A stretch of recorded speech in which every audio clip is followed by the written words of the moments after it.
Welcome friends. So in this video we are going to discuss persisting the application instance stat. Persisting का मतलब क्या है? persist करना, किसी चीज़ को संभालना, इन फ्यूचर वो वापस उपयोग में आ सके या ली जा सके, उस तरह से उसको संभाल के रखना, दैट मीन्स persisting. ओके और यहाँ पे बात हो रही है persisting application instance stat.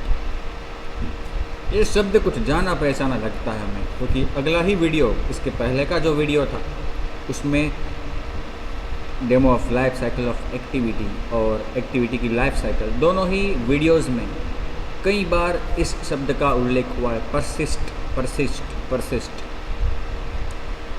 मतलब कि एक्टिविटी रन हो रही है और एक्टिव स्टेट में है in front of client due to some reason और due to some other activity perform by the client और the operating system. If the activity on the top of the stack moves down, okay, at that time it happens that the activity will again come to top of the stack. At that time, when earlier it was on the top, the state to which it was bind, the same state should be displayed to the client. Otherwise client को क्या लगेगा कि ये activity शुरू से run हुई वापस, मतलब कि क्लाइंट के सामने वो एक्टिविटी थी और अचानक से वो गायब हो गई किसी और एक्टिविटी के आने से, और जब वो एक्टिविटी जो चली गई है वो वापस आती है तो क्लाइंट ने उसे लास्ट में जिस अवस्था में देखा था उसी अवस्था में वो होनी चाहिए. ओके, तो वो अपने आप तो नहीं होगा. इसके लिए हमें क्या करना होगा कि उसका स्टेट स्टोर करना होगा. अब कब ऐसी आवश्यकता पड़ सकती है? तो भाई ये हमने अभी जो demo of life cycle activity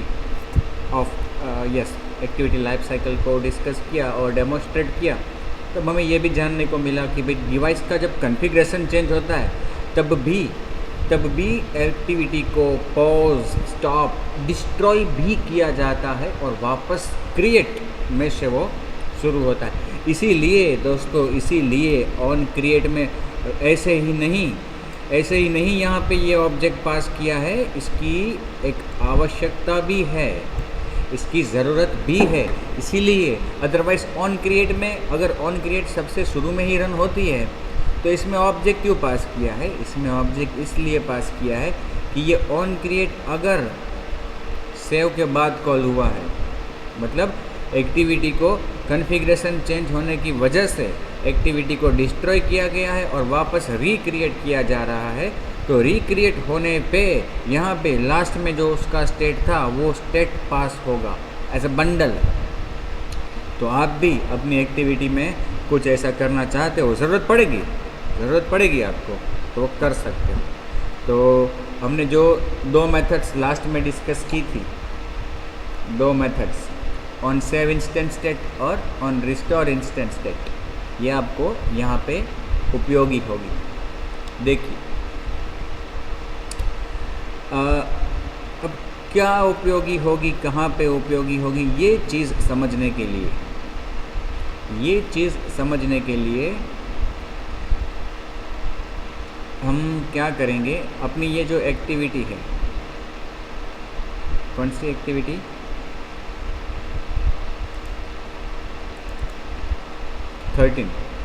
और उसका लेआउट.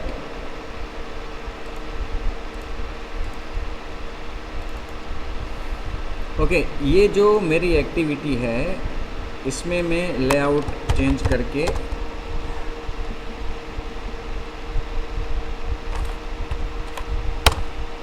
चलिए इसको नहीं चेंज करना है. अपनी जो इसके पहले वाली डेमो में हमने एक्टिविटी डिस्कस की थी ना, 11,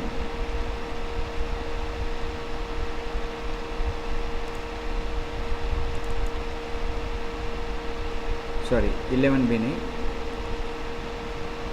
12, उसको ही डिस्कस करते हैं, उसमें ही मतलब चेंज करते हैं. तो यहाँ पे मैं लेआउट क्या कर दूँगा अभी,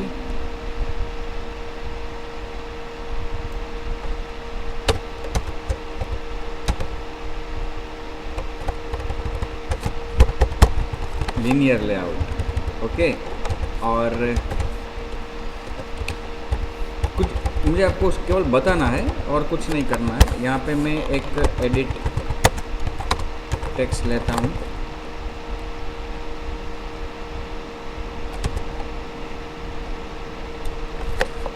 विथ वेब कंटेंट आईडी, इसका ID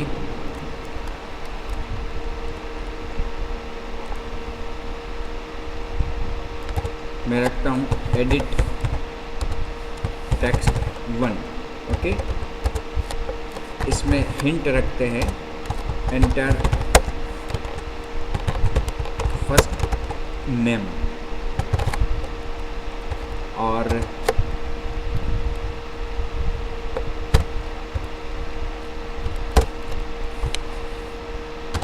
input type person name, orientation vertical, margin left 10 dp, margin top भी 10 dp।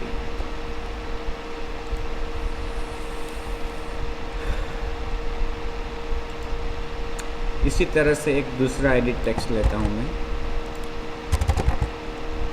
Edit text 2, enter last name,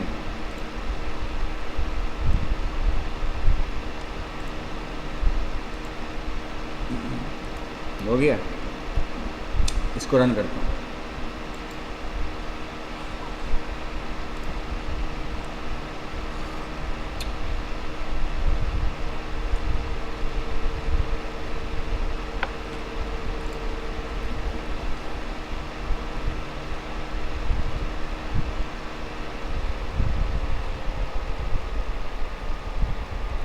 अभी रन नहीं हुई है।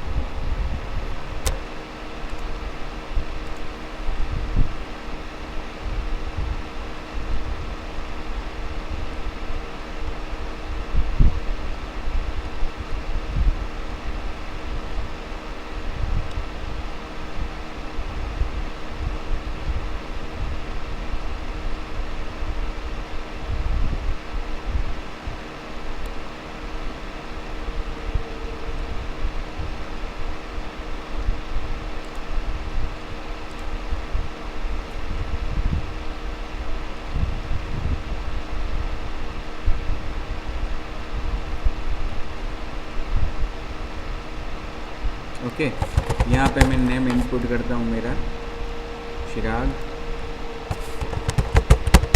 राज। Okay fine.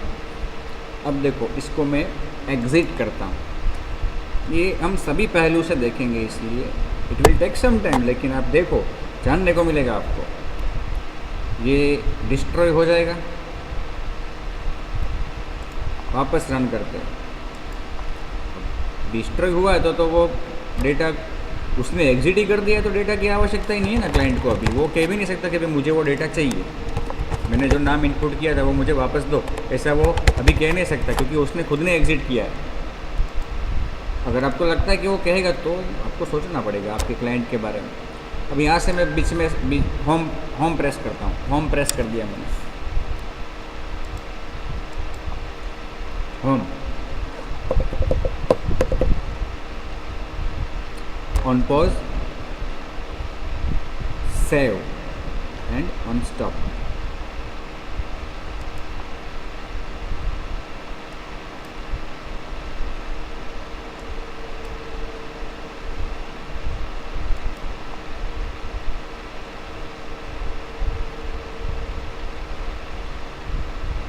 डेटा आ गया। यहाँ से मैं दूसरी एक्टिविटी में जाता हूँ।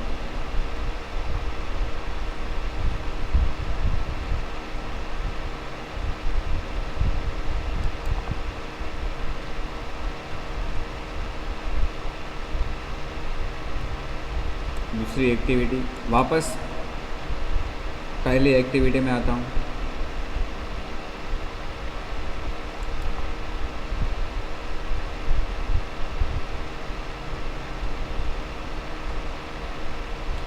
डेटा है, ओरिएंटेशन चेंज करता हूँ,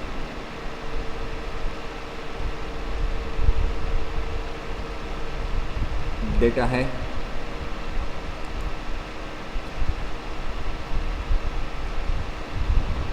डेटा है। ओरिएंटेशन चेंज हुआ तो डिस्ट्रॉय होके वापस वो ऑन क्रिएट हुआ। जब तक किल नहीं हुई हो एक्टिविटी, मतलब कि मैन्युअली किल नहीं हुई, तब तक उसका डेटा यहाँ पे प्रिजर्व हो रहा है, परसिस्ट हो रहा है। मतलब कि ये ऑटोमेटिकली ओएस इसे परसिस्ट कर रही है। ओके, जो इसकी लाइफ साइकिल को मैनेज कर रही है वही ओएस या वीएम इसके डेटा को भी परसिस्ट कर रहा है। क्योंकि देखा अभी हमने कि जब इसको हमने रोटेट किया तो कॉन्फ़िगरेशन चेंज हुआ, डिस्ट्रॉय भी हो गया, वापस ऑन क्रिएट हुआ, वापस एक्टिविटी का ऑब्जेक्ट वापस बना है, एक्टिविटी का ऑब्जेक्ट वापस बना है, फिर भी डेटा तो उसमें है ही।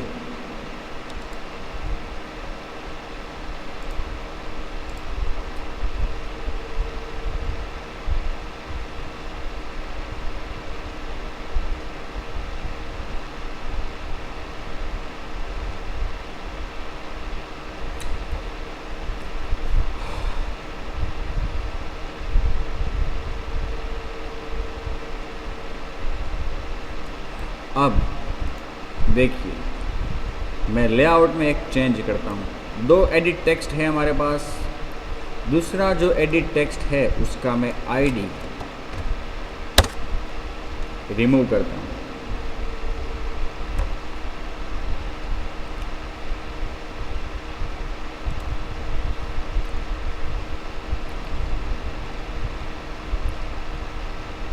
वापस रन करता हूँ।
मैं डेटा इनपुट करता हूँ।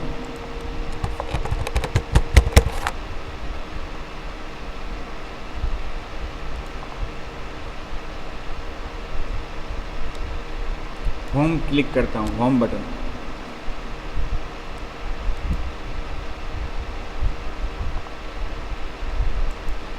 अब वापस एक्टिविटी को क्रिएट करता हूँ।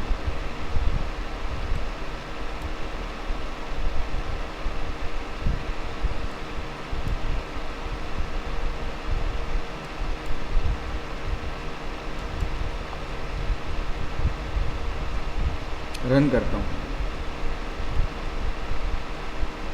डेटा है, यहाँ से दूसरी एक्टिविटी पे जाते हैं।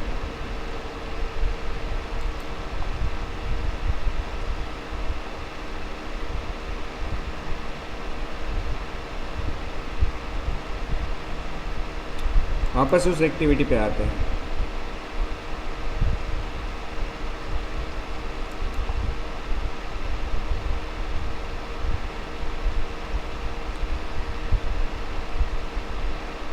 डेटा है। अब मैं इसको रोटेट करता हूँ।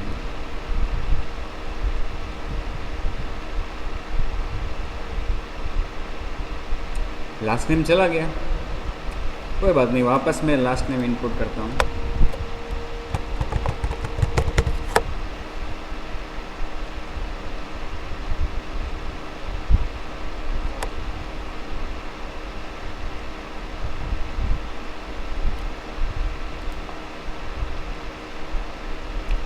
वापस मैं इसको रोटेट करता हूँ,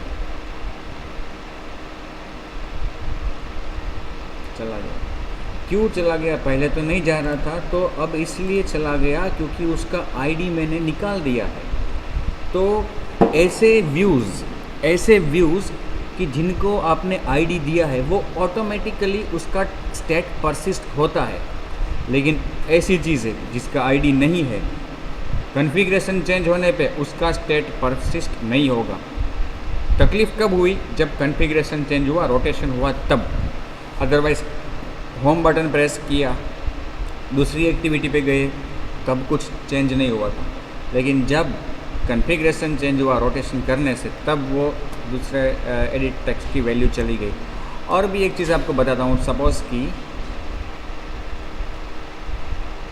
यहाँ पे एक वेरिएबल लेता हूँ मैं,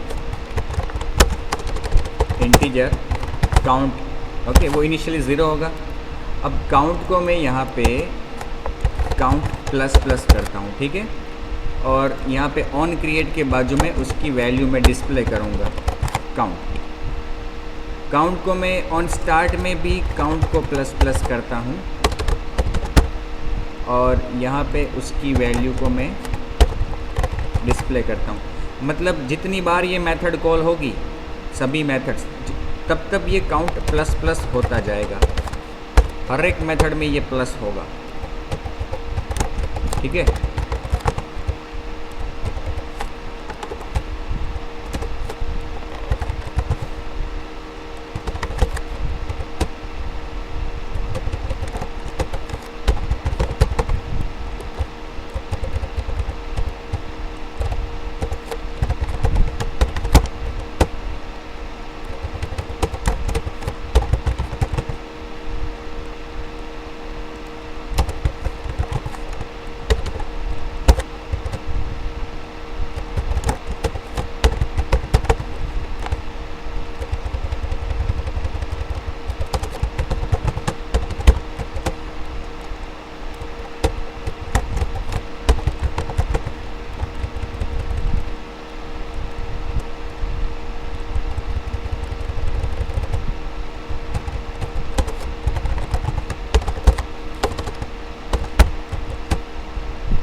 अब मैं इसको रन करता हूँ।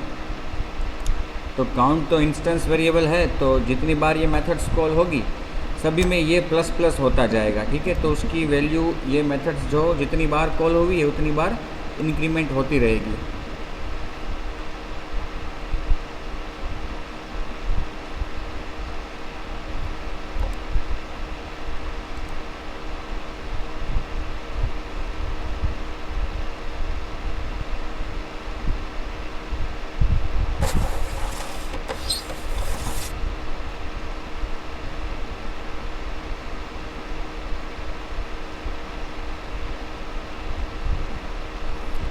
ऑन क्रिएट 1, रिज्यूम 2, 3 हो गया।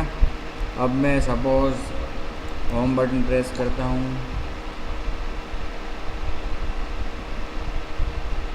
वापस ऑन सेव 5, ऑन स्टॉप 6, वापस जाएंगे तो वो 7 फिर 8 होगा।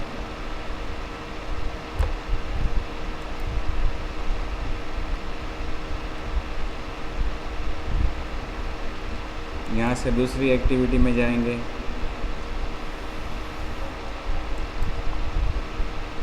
10, 11, 12, वापस उस एक्टिविटी पे आते हैं।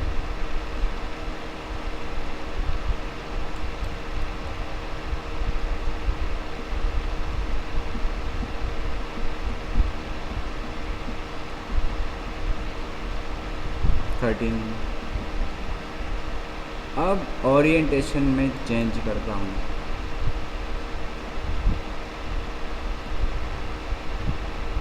सिक्सटीन, 17, 18, 19, 1 2 3 4, वापस चेंज करता हूँ।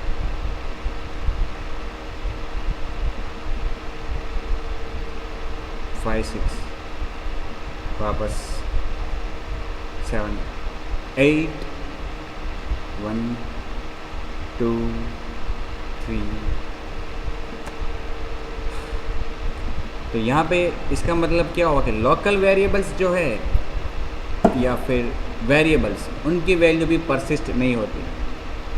हमने देखा जिसका आईडी नहीं है ऐसा व्यू भी परसिस्ट नहीं होगा, और ये लोकल वेरिएबल्स भी जब हमने रोटेशन किया तो काउंट की वैल्यू वापस ज़ीरो हो गई, क्योंकि वो एक्टिविटी का ऑब्जेक्ट ही वापस बना है। और ये जो काउंट है वो तो एक्टिविटी से जुड़ा एक इंस्टेंस वेरिएबल है, इस क्लास का इंस्टेंस वेरिएबल। जैसे ही इस क्लास का ऑब्जेक्ट बनेगा वो इनिशियलाइज वापस ज़ीरो से हो जाएगा। तो कॉन्फ़िगरेशन चेंज होने पे ये लोकल वेरिएबल, देखो क्लाइंट ने एक्टिविटी को स्टॉप नहीं किया है, मतलब कि क्लाइंट ने उसे एग्जिट नहीं किया है, फिर भी काउंट की वैल्यू ज़ीरो हो गई। ओके, तो इस तरह का डेटा, ऐसे कॉन्फ़िगरेशन चेंजेस होने पे आपको एज ए डेवलपर आपको परसिस्ट करने की आवश्यकता रहेगी। और ये कैसे करें वही हमें यहाँ पे देखना है। To save activity instance variables, देखो अभी मैंने क्या कहा, इंस्टेंस वेरिएबल, वो जो काउंट था वो क्या था, instance variable. Android offers 2 specialized variations of shared preference. Shared preference named for our activity. आपके पास 2 विकल्प है इसे परसिस्ट करने के लिए, लोकल वेरिएबल्स को और ऐसे व्यू के जिनके आईडी नहीं है। एक तो आप सेड प्रेफरेंस यूज़ कर सकते हो जिसका नाम एक्टिविटी के नाम जैसा ही हो, मतलब कि डिफ़ॉल्ट, या फिर लाइफ साइकिल इवेंट हैंडलर्स, जो हमने अभी 9 इवेंट हैंडलर्स देखे उनमें से कोई, हमें पता है कौन से 2, on save instance state and restore instance state. दूसरा जो विकल्प है वो क्या कहता है, on save state and on restore state. Saving activity state using shared preferences. अब सेड प्रेफरेंसेस के द्वारा कैसे शेयर स्टेट को परसिस्ट करें। To save activity information that doesn't need to be shared with other components. ऐसा data, activity का ऐसा data कि जो किसी और एप्लीकेशन में आपको यूज़ नहीं करना है, किसी और एक्टिविटी में शेयर नहीं करना है, लेकिन करंट एक्टिविटी में ही आगे यूज़फुल हो सके, इस हिसाब से स्टोर करना है, तो आप शेयर प्रेफरेंस को कॉल कर सकते हो नाम दिए बिना। नाम नहीं दोगे तो उसका डिफ़ॉल्ट नाम क्या हो जाएगा, करंट एक्टिविटी का जो नाम है वही नाम इसका बन जाएगा। It returns a shared preference using the calling activities class name as shared preference name। जब आप shared preference को get preferences को कॉल करोगे, get shared preference को, और उसमें preference का नाम पास नहीं करोगे तो उसका नाम क्या हो जाएगा, एक्टिविटी का जो नाम है वही नाम उसका नाम बन जाएगा। देखो ये इस तरह से code, shared preferences activity preference is equal to get preference, नाम नहीं पास करना है, डायरेक्ट मोड। ओके, और फिर editor is equal to activity preference dot edit. फिर जो डेटा आपको परसिस्ट करना है वो data editor dot put string, ठीक है। फिर अप्लाई, और यही चीज़ आपको वापस रिट्रीव करनी है जब स्टेट को रिस्टोर करना है तब। Saving activity state using life cycle handlers. Activities offer on save instance state handler to persist data associated with UI state across sessions. By overriding an activity's on save instance state event handler, we can use its bundle parameter to save UI instance variables. We can store data to this object using put type methods. अब जब आपको data activity की life cycle के handlers through persist करना है तो आप save instance state में उसको परसिस्ट करने का कोड लिख सकते हो। सेव इंस्टेंस स्टेट में आपको एक आर्ग्यूमेंट पास होती है बंडल। ओके, उस बंडल के अंदर डेटा पुट कर सकते हो। उसके पुट के बहुत सारे वर्जन्स हैं, जैसे कि मुझे सपोज़ कि इस लोकल वेरिएबल काउंट को परसिस्ट करना है तो मैं यहाँ पे क्या लिखूँगा,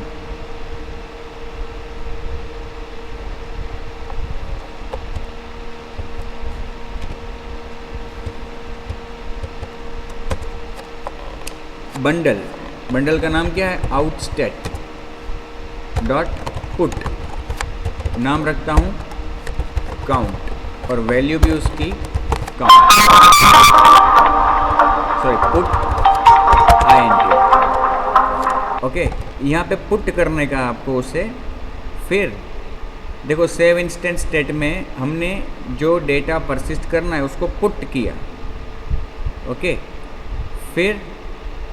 फिर आपको this method will be called when ever an activity completes it's active life cycle. देखा हमने कि पॉज के बाद और स्टॉप के पहले ये save method, save instance state call होती है। This saved bundle is passed into the restore instant state and create.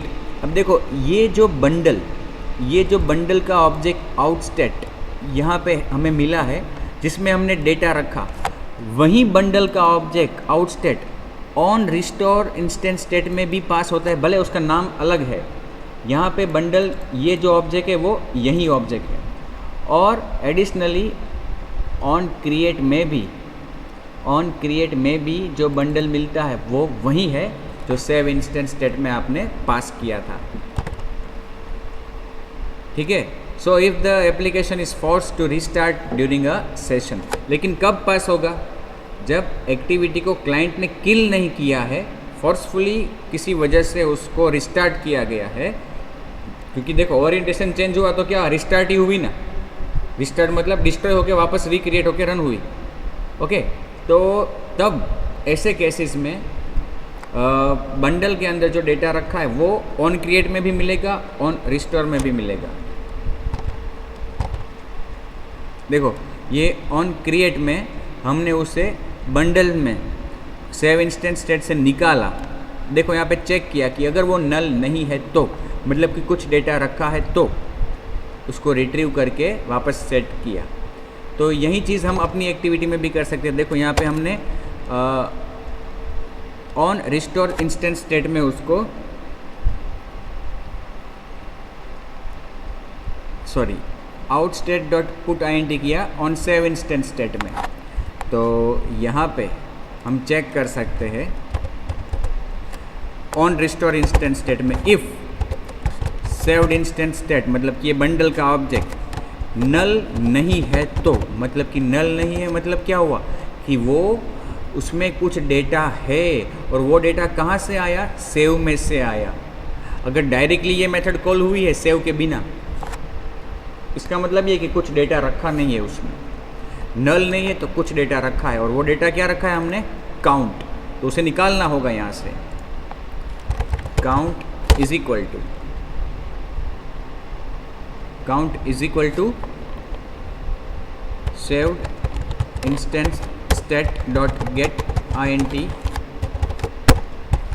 Count, और वो काउंट वेरिएबल आपको मिल गया। मतलब कि जो वैल्यू सेव में हमने परसिस्ट की थी वो वैल्यू यहाँ पे काउंट में मिल गई, और उसी को हमने इंक्रीमेंट किया। चलिए अब देखते हैं।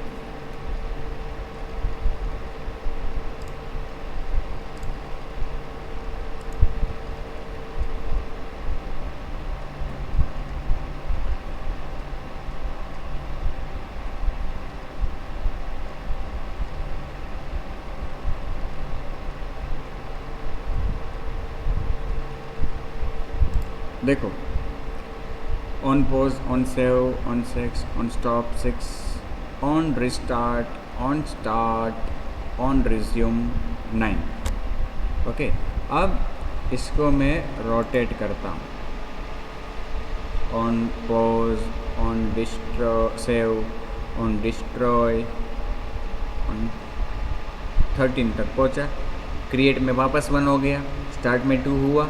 अब रिस्टोर में देखो 12 हुआ। वो रिस्टोर में 12 इसलिए हुआ क्योंकि हमने रिस्टोर में उसको रिट्रीव किया, लेकिन यहाँ तो वापस ऑन क्रिएट से शुरू हो रहा है। तो हमें करना क्या चाहिए, जैसे कि पीपीटी में बताया मैंने कि ऑन क्रिएट में इसे एक्सेस किया।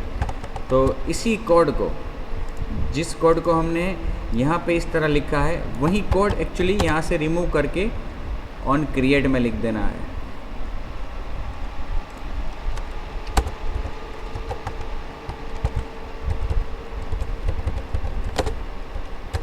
ठीक है, वापस रन करते हैं।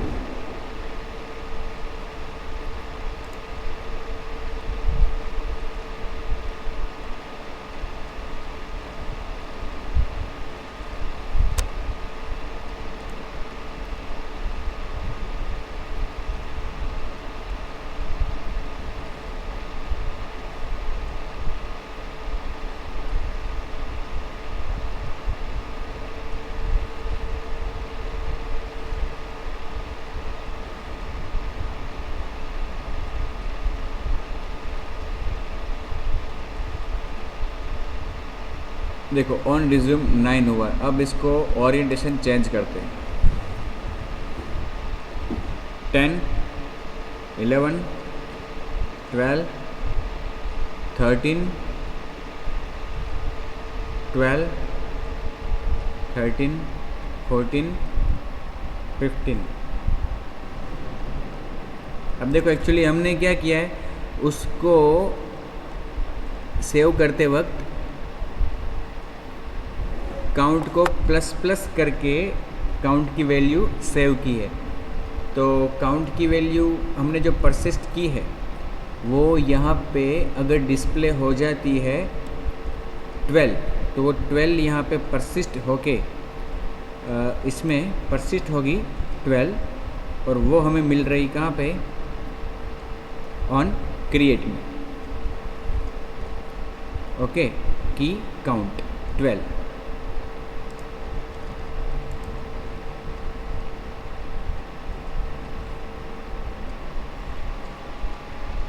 ऑन सेव में 17 था, ऑन सेव में 17 था, तो क्रिएट में 18 आया। मतलब सेव में जो सेव हो रहा है उसके बाद की वैल्यू क्रिएट में देखने को अपने को मिलेगी। एक्चुअली यहाँ पे तो हमने क्या किया है कि सभी मेथड्स में डिस्प्ले किया है, इंक्रीमेंट किया है, इसलिए वो इंक्रीमेंट होता रहेगा। लेकिन सेव में जो था वही वैल्यू मिलती है क्रिएट में, है ना। अब सपोज हम इसको बंद करते हैं, on pause, on save, on stop. Destroy नहीं हुआ है तो अभी क्रिएट नहीं होगा। तो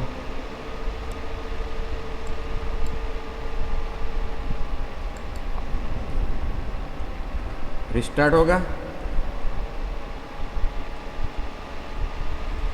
तो देखो यहाँ पे वैल्यू परसिस्ट करने की आवश्यकता नहीं पड़ी।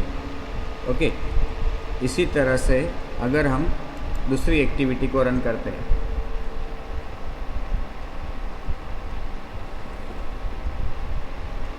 तो वापस वहाँ पे जाएंगे,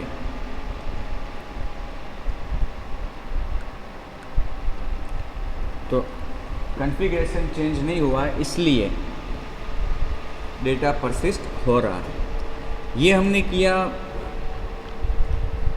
इवेंट हैंडलर्स के द्वारा, activity life cycle event handlers के द्वारा। यही चीज़ हम कर सकते हैं सेड प्रेफरेंस के द्वारा, इस तरह से।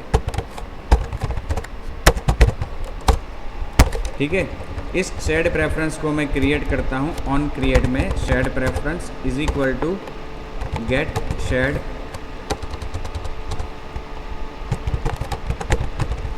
प्रेफरेंस। इस नाम नहीं दूंगा, डायरेक्ट मोड दूंगा।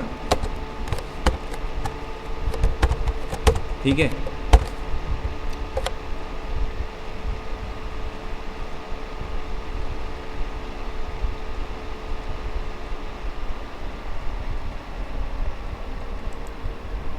हमने यहाँ पे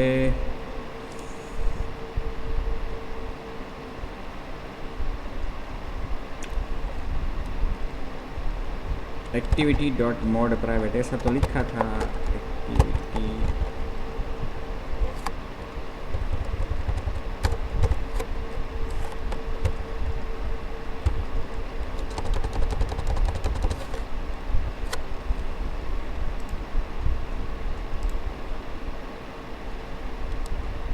मतलब कि अभी जो API लेवल हम यूज़ कर रहे हैं उसमें ये एक ही हमारे पास सुविधा उपलब्ध है, इसको हमें पास करना ही होगा। ओके, कोई बात नहीं, जो नाम रखना है रख सकते हैं। एक्टिविटी का नाम जो है वहीं रखते हैं, main 12 activity, mode private. Okay, अब ये जो बंडल में हम डाल रहे थे, बंडल में उसको निकाल देता हूँ। ओके, बंडल में जो हम डाल रहे थे उसको निकाल दिया, उसकी जगह पे सेड प्रेफरेंस में डालेंगे हम। और सेड प्रेफरेंस में मॉडिफिकेशन करने के लिए एडिटर, ठीक है ना, यहाँ पे shared preference dot editor, editor is equal to shared preference dot edit. अब उसमें मैं वैल्यूज़ को पुट करूँगा यहाँ पे सेव इंस्टेंस स्टेट में, एडिटर डॉट पुट इंटीजर, नाम उसका काउंट, वैल्यू उसकी काउंट, और इसी काउंट को मुझे रिट्रीव करना है। हाँ, और एक चीज़ बता दूँ आपको कि जब हम सेड प्रेफरेंस का यूज़ करते हैं ना, तो हम सेव इंस्टेंस स्टेट की जगह हम कहाँ पे ओवरराइड करेंगे पता है आपको? ऑन पॉज में, क्योंकि जब सेड प्रेफरेंस का यूज़ होता है तो वो ऑन पॉज में लिखा जाता है।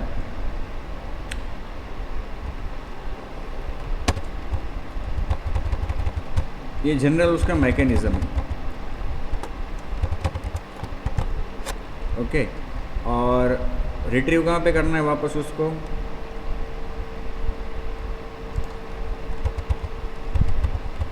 ऑन क्रिएट में, यहाँ पे। अब ये कंडीशन लिखो तो भी कुछ असर नहीं होगी। चलो, ये कंडीशन के अंदर ही हम वो चीज़ करते हैं, क्या? Count is equal to shared preference dot get INT count and default value 0। ठीक है, पहले जो हमने रिट्रीव की थी काउंट की वैल्यू, वो बंडल में से की थी। अब हम सेड प्रेफरेंस का यूज़ कर रहे हैं, क्योंकि हमने यहाँ पे देखा there are 2 mechanisms for persisting the applications instance state, shared preference and activity life cycle event handlers.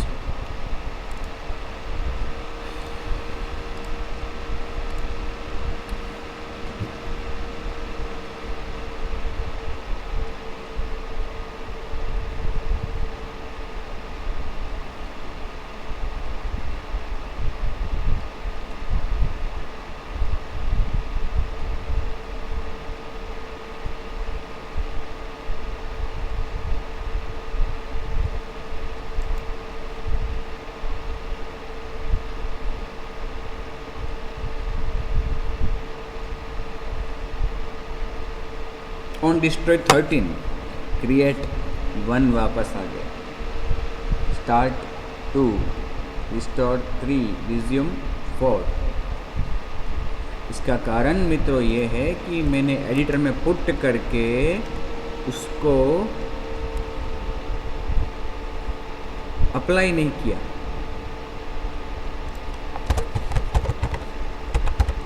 Apply करना चाहिए ना, to commit the changes।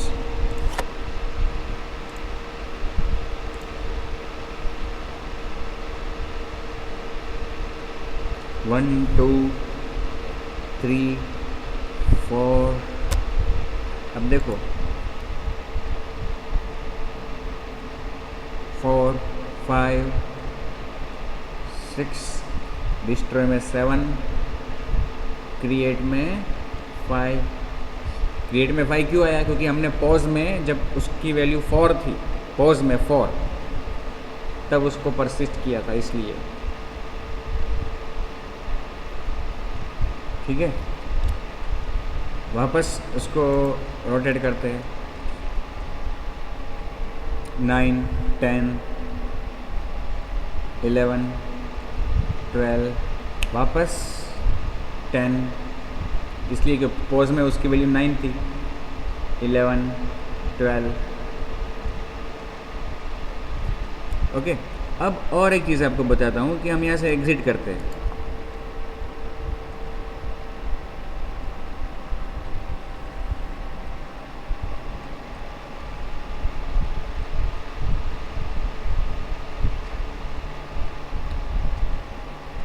Exit करते हैं, अब वापस एप्लीकेशन को रन करता हूँ।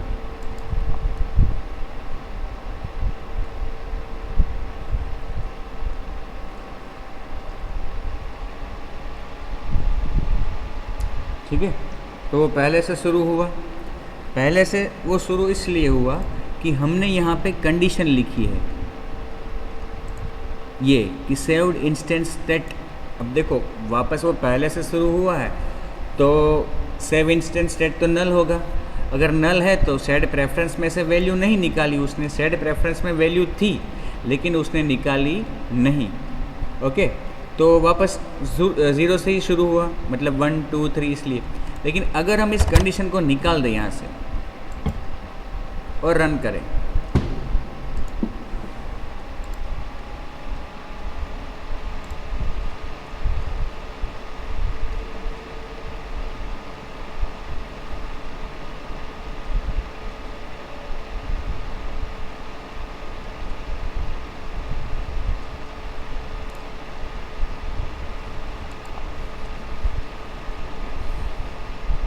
डिस्ट्रॉय 20,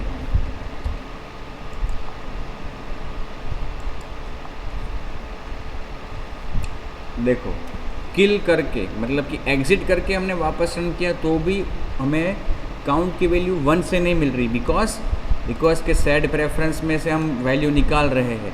तो सेड प्रेफरेंस में तो डेटा एप्लीकेशन डिस्ट्रॉय होने के बाद भी डेटा परसिस्ट होता है उसमें। तो सेड प्रेफरेंस का यूज़ करते हो आप, तो ये आपको ध्यान में रखना है कि सेड प्रेफरेंस तो डेटा के एक्टिविटी के डिस्ट्रॉय होने के बाद भी मेमोरी में रहता है और वो डेटा हमें वापस भी देता है। तो अगर आप सेड प्रेफरेंस में डेटा को रखते हो और आपको एक्टिविटी को डिस्ट्रॉय करने के बाद वापस पहले से ही शुरू करना है, तो ये कंडीशन यहाँ पे लिखनी है। मतलब क्लाइंट के किल करने के बाद, क्लाइंट के एक्टिविटी में से एग्ज़िट होने के बाद वापस शुरू से करना है, प्रेफरेंस में डेटा नहीं रखना है। तो सेव्ड इंस्टेंस स्टेट को आपको कंडीशन ये रखनी है। मतलब ये आप पे निर्भर करता है, दोनों में से कोई भी मैकेनिज़्म आप यूज़ कर सकते हो, सेड प्रेफरेंस का भी और इवेंट हैंडलर्स का भी। लेकिन इवेंट हैंडलर का मैकेनिज़्म है वो केवल एक्टिविटी का जो एग्जीक्यूशन चालू है, सेशन उसका चालू है, तब तक ही वो डेटा को परसिस्ट करेगा। एक्टिविटी को क्लाइंट ने एग्ज़िट कर दिया उसके बाद वो डेटा को परसिस्ट नहीं करेगा, बट सेड प्रेफरेंस करेगा। तो ये आप पे निर्भर करता है कि आपको डेटा कब तक परसिस्ट करना है।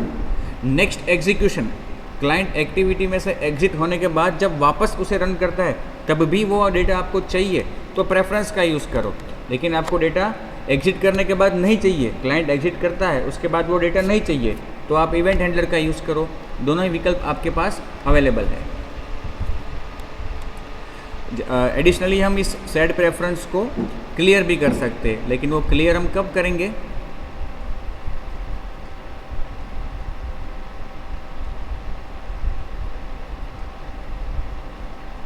अगर ये कंडीशन हमें यहाँ पे नहीं लिखनी है तो हम उसको क्लियर करने का कोड लिख सकते हैं। लेकिन वो कहाँ पे लिख सकते हैं कि जब एक्टिविटी डिस्ट्रॉय होती है और जब डिस्ट्रॉय होती है तब उसका कोई स्टेट परसिस्ट नहीं किया गया है, तब हम एक्टिविटी को सेड प्रेफरेंस को क्लियर कर सकते हैं।